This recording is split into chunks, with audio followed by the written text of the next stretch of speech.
E aí galera, aqui é o DO, do canal DO Cortes. E se você quer aprender tudo sobre marketing digital, a como ganhar dinheiro com o YouTube, Instagram, Facebook e outras redes sociais, vá no primeiro link da descrição e conheça o Alex Vargas e o Fórmula Negócio Online. Eles vão mudar sua vida. Mas eu queria falar das extinções, essas grandes extinções. A gente teve 5 Grandes extinções que a gente chama são 5. e a sexta... Elas são cíclicas, ou seja, a gente pode esperar uma sexta ou não? Então, Quais são? Enumerar a primeira... elas não têm... quer dizer, alguns... teve cientistas que propuseram que existe um intervalo mais ou menos constante entre elas. Ah, é? Não é uma ideia muito bem aceita, até onde eu pude ver, porque é muito difícil de você estabelecer um motivo para isso. O motivo que a pessoa deu foi geológico, com relação a erupções vulcânicas. Então ele fala, você tem períodos de calmaria, do que diz respeito às placas tectônicas e tudo mais, e tem períodos em que elas se movimentam mais, e nesse período que elas se movimentam mais, tem mais vulcanismo, mais gases de efeito estufa na atmosfera, e aí esquenta mais e gera mais extinções. Fala. 40 milhões de anos no Oriente Médio. Falei que era mais novo. Olha só! Falei que era mais novo, rapaz. Isso não tem a ver com a qualidade do petróleo para uso... Tanto... Aí já é com sacane mesmo que a gente tem que perguntar. Aí eu não tenho a menor Plataforma. ideia. Eu sei que tem a ver com a densidade. Ah, tá. Então, agora, eu não lembro agora. Eu posso dar um chute também, depois vocês fazem a aposta ver se eu acertei. Tá. Né? Eu acho que o petróleo mais antigo, ele é mais denso. Eu, se fosse chutar, também falaria isso. E né? aí, Ele tá mais tempo... por isso, talvez ele não seja de uma qualidade, mas tem que ser refinado melhor. O pessoal faz asfalto, borracha, sei lá. Eu não lembro agora qual era a coisa. E aí, o petróleo mais novo, ele é um pouquinho menos denso. Não lembro. Mas eu sei que são os paleontólogos mais bem pagos do mundo, são os que trabalham com extração de petróleo. Imagino. Exatamente. Sim. Tanto é que o pessoal do Oriente Médio lá é muçulmano, é criacionista no sentido, no caso, corânico, né? Enfim, tem aquela coisa assim. Mas na hora de buscar petróleo, todo mundo acredita em evolução. Hora... não sei o quê, porque, olha, precisa de um estratígrafo para ver a profundidade certa, e aí você sabe, pelo tipo de fauna, de microfauna e microplâncton que você tem lá, você sabe direitinho. Então é interessante, porque o pessoal que trabalha com essa questão de exploração de petróleo, os caras passam a vida no microscópio. O que acontece? Eles pegam a amostra, né? Os caras fazem aqueles testemunhos, né? Que é uma broca que fura faz e um chupa, cilindrão, né? E chupa o... Putz, os caras vão pegar muito essa aqui pra me zoar. Né? Os caras... Vou colocar uma rola gigante o Pirula fazer isso aqui e chupa, né? Não, os caras pegam aquele testemunho de sondagem, né? Que eles chupam de profundidades específicas daquele sedimento, mandam pro paleontólogo ver. Analisar. Aí o cara vai lá e ele vai no microscópio separar o tipo de fóssil, de microfóssil que tem lá. O que acontece? Muitas criaturas unicelulares, etc., que habitam lá a superfície dos oceanos, possuem uma pequena camada de calcário ou de outras substâncias duras que se preservam mais fácil no registro. Então você tem alguns tipos de fóssil que eles chamam de foraminíferos, né, que são protozoários... Não, tem hoje ainda, tem bastante hoje, mas os fósseis de protozoário que possuem uma camada calcária. E são super bonitos, porque eles têm vários formatos diferentes. Então, às vezes, é um formato meio com espícula, o outro é um formato mais formando umas bolotas, tal. Tem uns que são espirais. Então, é super bonito.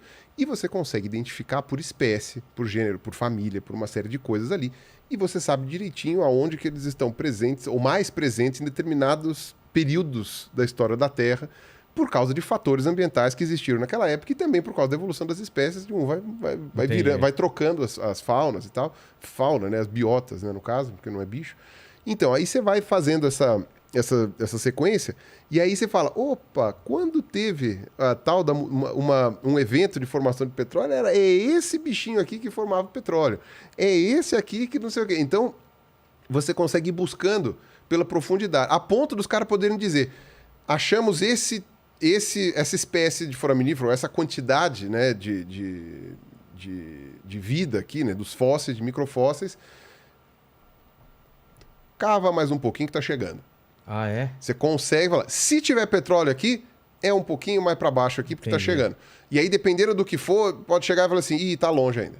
pode acabar. Eu sei que dá para chegar, em determinadas situações, nesse tipo de análise, previsão, digamos assim. Sabendo toda a estratigrafia do negócio, né, os estratos e o tipo de biota que você tem em cada um, de microfóssil, você consegue dizer que, tipo assim, ó, provavelmente vai ter petróleo descendo um pouquinho, provavelmente vai demorar bastante para aparecer. Você consegue ver o nível das perfurações e tal, inclusive fazendo a prospecção, que aí é o trabalho do Sacani. É que ele faz isso do ponto de vista geológico. Mas sempre tem que ter um paleontólogo junto para ficar avaliando aqueles microfósseis. Então, quer dizer, na hora da extração de petróleo não tem criacionista. Aí Minto, até tem, porque tem o pessoal que diz que o petróleo é inorgânico, ele é formado por processos químicos que não envolve fósforo, não é combustível fóssil. Nossa. Tem um pessoal que defende umas ideias meio bizarronas ali, mas, enfim, no geral, ninguém leva muito a sério. Né? E aparentemente a nossa condição de explorar o petróleo, de extrair o petróleo, demonstra que a explicação mais bem aceita tá certa, né? Senão a gente ia ter mais dificuldade de achar petróleo. Previsibilidade que o pessoal consegue achar, né? A lógica ia ser outra. De replicar. Né? Para achar petróleo e tal. Enfim, e aí, por causa de todas essas divisões aí... mas a gente estava falando das extinções. Isso, aí as extinções, elas implicam nessa mudança climática muito brusca. E muito brusca também é do ponto de vista geológico. Então, às vezes, o evento de extinção dura, sei lá, 10 mil anos. Que do ponto de vista geológico não é nada.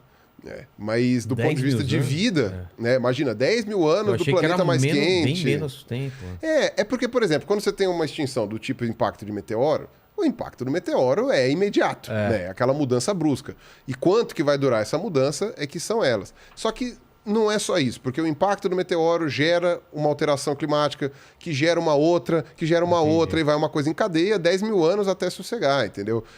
Tem vários eventos de extinção que a gente chama aqui, são seguidos por vários pontos. Então, por exemplo, quando é vulcanismo, você tem um evento de vulcanismo que dura alguns séculos, porque tá lá as placas se encontrando, então tá aquele negócio que não para. E esse evento de vulcanismo vai soltando gases que aquecem o planeta na atmosfera. Ou que vão cobrindo o sol e toda aquela coisa assim que vai gerando, às vezes, um resfriamento por causa da falta de sol, depois um aquecimento por causa dos gases que são dissolvidos na atmosfera, enfim, todo esse ciclo. E não tem porque o vulcanismo parar depois de 500 anos e ficar parado. E ficar às vezes ele para por mais 500, depois ele volta. Entendi. Aí depois ele para e volta, porque enquanto as placas tectônicas estão lá se ajeitando, elas estão lá, vai mais pra lá, sai pra cá, entendeu? E aí acaba fazendo essa diferença toda Então, por exemplo, o pessoal calcula que o maior evento de extinção em massa que a gente tem notícia é na divisão do Paleozoico para o Mesozoico. Então, qual foi o número dessa extinção? 96%.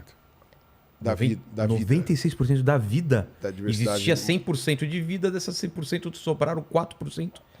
O planeta ficou deserto depois. Deserto não no sentido... Não, ficou deserto, inclusive deserto do ponto de vista vegetal mesmo. Morreu quase tudo. Era para ter acabado ali. Não acabou. Por algum motivo, sobrou um pouquinho. Centelha voltou Eles sobreviveram porque em alguns lugares... Ou é porque eram espécies mais resilientes, ou porque em alguns lugares não mudou tanto assim a ponto de matar. Tipo, passou por um período. Mas o pessoal observou, inclusive que sobreviveu alguma parte, porque o evento de extinção não foi uma paulada só. Foram várias pauladas grandes, mas foram várias pauladas intercaladas por períodos um pouco mais suaves.